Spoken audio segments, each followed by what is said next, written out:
한번 고성 모델 아마 다 알고 계실 겁니다. 질문 바로 받겠습니다. 질문 있으시면. 지도부 길지 않은 시간이라는 게 연말에 딱 정리한다고 봐도 되겠습니다. 뭐 아무래도 저희들이 이야기했던 것이 그동안 12월까지라고 말씀을 몇 번 드렸기 때문에 12월까지라고 봐야 되겠죠. 이재명 대표를 향해서 한 발만 물러나라고 하셨는데 그게 정확하게 어떤 의미인지 확인해 주실 수 있나요?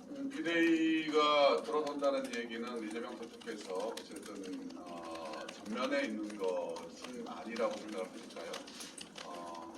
한 걸음 물러서 달라는 말씀은 어쨌든 지금 당권의 정점에서 한 걸음만 내려와 주신다면 비대위 전환이 가능하고, 그리고 비대위 전환이 가능해야 당의 혁신 또한 가능하다, 이렇게 보기 때문에. 이재명 대표님 이선으로 물러나라는 말씀이 혹시 아닌가 좀 헷갈려서 여쭤보고요. 그 다음에 이재명 대표님의 총선 출마 여부랑 총선 지역구에 대해서는 어떤 시각 갖고 계신지도 궁금합니다. 그 부분에 대해서는 저희가 드릴 말씀이 없고요. 이선태라는 부분은 명확하다고 생각합니다. 통합비대위라는 얘기고요. 통합비대위라는 게 뭐 친명비대위, 뭐 비명비대위가 아니고 말 그대로 통합한. 사퇴는 아닌 건가요? 사퇴 요구하는 건 아니고 당대표 사퇴를 요구하는 거 아니에요? 통합 비대위가 들어선다는 건 당 대표직을 내려놓으신다는 얘기겠죠. 지도부가 현재 지도부가 통합비대위로 가자는 얘기예요. 당대표를 비롯한 최고위원 전체가 사퇴하고 새롭게 통합비대위로 가자, 이 말씀입니다. 통합비대위에 대해서 설명을 나중에 해드려요. 아니 지금 저 국민의힘도 비대위로 가냐 마냐 지금, 그러니까 김기현 체제가 어제부로 이제 무너졌잖아요. 근데 이제 최고위원들이 사퇴를 하면은 뭐 저 비대위로 가고 뭐 그런 게 있는데, 어쨌거나 그 저희가 얘기하는 거 통합 비대위란 거는 이재명 대표 물론 아시고 최고위원도 물론 아시고 전 민주당을 아우르는 통합적인 그런 비대위로 가자는 얘기입니다. 우리 당원 당규상 비대위라고 하는 기구는 지도부를 대체하는 기구입니다. 기상한 시기에 기상한 대책으로 지도부를 대체하는 게 비상대책위원회예요. 그게 당원 당규의 규정이고, 그런 점에서 비대위를 만들어서 지도부를 대체하되 통합적으로 가자. 지난번에 김웅영 혁신처럼 이렇게 좀 편향적인 그런 기구 말고 통합적인 비대위로 가자는 거죠. 지금 국힘에서도 결국은 비대위로 전환을 해야 되지 않습니까? 결국 혁신 경쟁이라고 생각합니다. 정권까지. 그 혁신 경쟁을 위해서는 새 부대를 준비를 해야 되고, 새 부대의 세부를 담아야 되겠죠. 그리고 지금 정치권 자체가 신당 논의로 요동을 치고 있는 상황입니다. 그런 상황들을 이 당에서 주도적으로 막기 위해서라도 어찌됐든 당을 변화시켜야 되지 않겠습니까? 그런 충정에서 저희들이 마지막으로 당 지도부에 호소를 드리는 것입니다.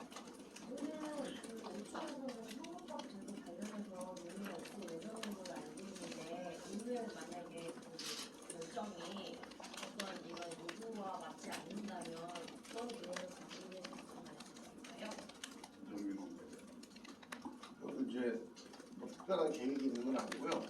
하여간 강하게 우리 당 의원들과 또 시민사회의 뜻있는 분들, 그리고 또 여기에 동조하는 다른 당 의원들 힘을 합쳐서 국민들께 호소하는 일이 가장 최선이라고 보고요. 저는 이게 만만치 않다고 봅니다. 만약에 국민의힘 지도부와 민주당 지도부가 이런 민심 또는 이런 그 선거법에 대한 정당한 요구를 무시하고 이쪽에 담합이 되거든요. 기득권 담합을 한다. 그러면 저는 양당의 지도부가 모두 심판받는 길이 갈 거다. 어저께 부산 가서 최고위를 하셨잖아요. 현장 최고위 하면서도 지도부는 당의 단합이 중요하다, 그런 말씀을 또 하셨던 걸로 본 것 같은데, 한번 보십시오. 지금 국민의힘은 어쨌거나 간에 국민의 시각으로 보실 때 장제원 최측근 윤핵관 장제원이 물러나고, 의원이 물러나고, 또 김기현 체제가 이제 무너졌습니다. 근데 우리는 아무 문제 없다. 단합만 하면 된다. 라고 계속 이재명 대표 중심으로 단합하자. 그게 승리의 길이다. 라고 했을 때 우리 당원들이 뭐 동의를 얼마나 하실지 모르겠습니다만 결국 국민의 선택을 어느 당이 받느냐, 어느 정치 집단이 받느냐 하는 건데 과연 국민들께서 거기에 단합에 동의를 해줄 것인가에 대해서 저희들은 그럴 가능성이 별로 없다고 봅니다. 혁신 경쟁을 해야 되고 거기에 본격적으로 뛰어나서야 되고 선수를 저쪽 국민의힘에서 쳤기 때문에 우리는 보다 더 강력하고 보다 더 빠른 템포로 이 시기 내에 뛰어들어야 된다. 그런 절박한 심정으로 오늘 말씀드립니다. 이재명 대표를 우리가 끌어내리겠다는 얘기가 아니고요. 이재명 대표께서 한 발만 옆으로 비켜서 있으면 된다라고 생각합니다. 그건 어려운 일이 아니라고 생각합니다.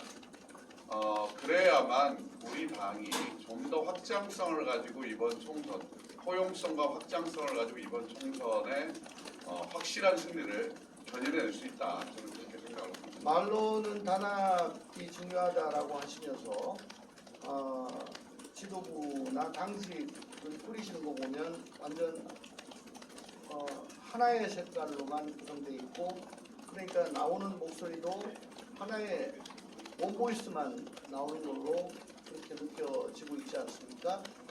그러면서 중앙위를 통해서 강성 지지자들이나 강성 의원들이 주장하는 쪽으로만 계속 개정을 하고 있잖아요. 한쪽으로만 계속 가면서 단합하자라고 하는 거는 이 흐름에 이 방침에 따라라, 그냥 따라라 라고 하는 거거든요. 그건 강요된 단합이죠. 패권적 단합이니까 자발적 단합이 아닙니다. 자발적 단합만이 승리의 지름입니다. 또 그 통합 비대위가 만약에 꾸려진다면 비대위를 이끌어가실 위원장의 역할이 중요해지잖아요. 구체적인 인사를 특정하시는 분은 없으시겠지만 어떤 역량이나 어떤 조건을 갖추신 분이어야 될지 혹시 염두에 두신 게 있으신지 궁금해요. 현재로서 뭐 저희들이 누구를 어떻게 해야 된다라는 생각을 해본 적이 없고요. 그러나 우리 당의 중지를 모아서 어떤 분이 좋겠다라고 생각을 한다면 충분히 모을 수 있다 생각합니다. 친명도 비명도 모두가 수긍할 수 있는 분이었으면 좋겠습니다. 이낙연 전 대표가 어제 그 신당 창단도 확정적으로 말씀을 하셨는데요. 이런 것도 통합 비대위 주장에 배경이 됐다고 볼수있나요?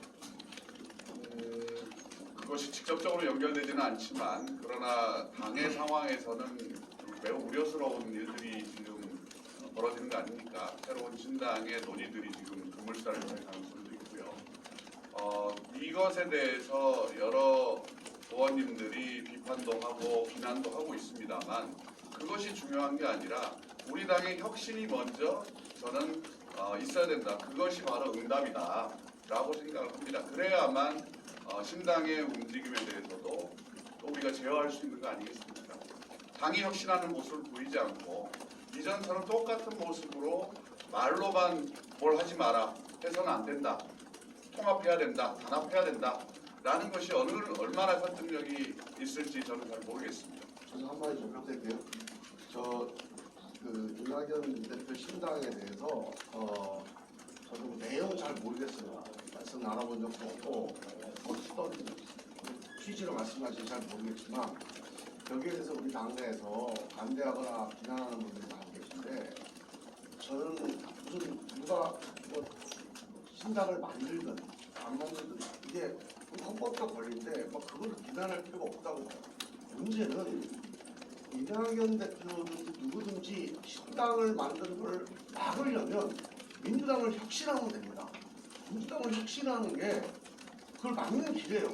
그 사람한테 하지 말라고 해도 그 사람 말 듣습니까? 우리가 민주당을 혁신하겠다. 우리 의원 중에 10명, 20명, 30명이 당신 신당 만들지 마라. 우리가 민주당 책임을 혁신하겠다. 이렇게 나서면 누가 신당을 만듭니까? 저는 우리 민주당 의원들이 왜 내가 나서서 우리가 나서서 민주당 혁신하자 책임지겠다 이 얘기를 안 하지. 이게 신당을 막는 유일한 방법입니다. 가장 강력한 분명한 방법이에요. 왜 이 길을 안 가는지 저는 이낙연 실장에 대한 원칙과 당시 의원님들의 기본적인 입장도 궁금하거든요. 어떻게 보고 계시나요? 우리가 지금 말씀드렸듯이 민주당을 혁신해서 민주당 중심으로 윤석열 정권 심판하자 이러고 지금 몸부림을 치고 있는 겁니다. 이게 안 됐을 때 뭘 할지는 모르겠지만 일단 이걸 위해서 최선을 다하겠다. 여기서 승부를 보겠다. 이러고 나서는 거 아니에요. 거기에 입장 다 들어있잖아요. 뭐가 궁금합니까? 이낙연 질문 시장에 있는데요. 대해서 이낙연 대표님 같은 경우에는 제가 이낙연 시장에 대해서 한 말씀 더 덧붙이면 이낙연 대표께서 신당을 하겠다라고 발표하고 나니까 그 전부터도 그런 이제 조짐들이 있을 때도 모르겠지만 삭두라니 이런 일부 친명계 의원들이 굉장히 비판이 거셌는데요. 그러면 왜 송영길 신당 왜 추미애 신당 때는 그런 얘기를 안 했는가? 그거는 대표님이니까 감싸고 얘기할 필요 없고 너희 자기하고 색깔을 좀 달리하는 이른바 이낙연 대표님에 대해서는 그렇게 비판하는 거 아닌가? 이건 전형적인 내로남불식 비판이다. 이런 식의 태도를 친명 의원들이 계속 보여주는 것 또한 패권 정치의 모습이다라고 하는 말씀을 드리겠습니다. 질문 있는데요. 지금 국민의힘에서 중심들이나 이렇게 대표나 이렇게 사퇴를 하는 그 이유가 총선 승리를 위해서라고 이렇게 얘기를 하고 있고 실제로 총선이 상당히 좀 전방이 어둡다고 이렇게 판단을 하고 있는 것 같은데 이대로 이제 국민의힘에서 참패를 할 거라고 그렇게 보는데 실제로 그렇게 참패를 할 거로 지금 의원님들도 보시는지 반대로 이제 민주당이 압승을 예상이 된다고 생각하는지 그 근거는 어디 있다고 보시는지 한 말씀 부탁드리겠습니다. 선택지가 지금으로서는 의미 있는 선택지가 두 개밖에 없죠. 그 어느 당도 국민들 보시기에 성에 찬 그런 정당이 아니었습니다. 제대로 득점을 한 적이 없습니다. 상대적으로 상대방의 실수에 의해서 상대적으로 득점한 것처럼 보여질 뿐이지 일시적으로. 그거는 자체 득점원이 없는 거예요. 지금 저 당이나 우리 당이나. 근데 저 국민의힘도 이제는 실점을 멈추고 자체 득점원을 갖자라고 지금 저 몸부림을 치고 바뀌려고 노력을 하고 있는 거 아니겠습니까? 우리 그동안 솔직히 손님 실수로 연명해 왔죠. 언제까지 손님 실수만 하고 계속 가겠습니까? 요행입니다, 그거는. 그리고 국민들께서 상대적으로 저기가 실수 더 많이 한다 해서 그래 그러면 니네다. 그거는 기대할 수가 없다고 생각합니다. 지금으로서는 여론조사 결과에서 우리 당이 조금 앞서 나가는 걸로 나오고 있지만 저는 지금 4개월 정도 남아있는 선거에서 여러 번 변곡점이 있을 거라고 봅니다. 그 과정에서 어떻게 바뀔지 알 수가 없어요. 아까 저희들이 설명했듯이 결국 누가 더 혁신을 잘하느냐.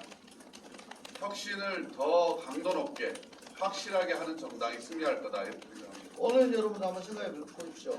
우리 당이 요건 참 잘했다라고 생각되는 거 뭐 있으면 한번 말씀해 보세요. 뭐가 있죠? 제 생각에는 없습니다. 제 기억에는. 현재로서는 내부는 뭐 탈당이나 별도의 신당천당이나 이런 거는 고려하고 있지 않으시죠? 지금 이렇게 절규하고 호소하고 있는데 그런 질문이 좀 유효하지 않은 것 같습니다. 이상으로 네, 마지막 하겠습니다. 지난번에 이제 원칙과 상식에 출범한 이후에 그럼 당내 민주주의나 방탄 해소라든지 이전 정치를 하자는 그런 큰 요구를 하지 않았습니까? 근데 그 이후에 그거에 대한 어떤 답변이나 반응이나 이런 것들이 온 적이 전혀 없었는데. 그러니까 물밑에서는 조금 입질은 있었던 것 같은데 외부적으로 드러난 건 없습니다. 네. 마지막으로 묻겠습니다. 이재명 대표가 저번에 회동할 수 있다고 얘기한 것 같은데 이재명 대표가 회동 요구할 수 있다고 원칙과 상식과 얘기했던 것 같은데 회동 요청 받으신 적 있는지 아니면 또 회동 제의하면 할 생각은 있으신지? 없었고요. 만약에 회동이 온다 그러면 저희들이 피할 이유는 없겠죠. 네, 그러나 지금까지 구체적으로 저희를 만나자는 전화는 없었습니다. 네, 이상입니다. 네, 수고하십시오.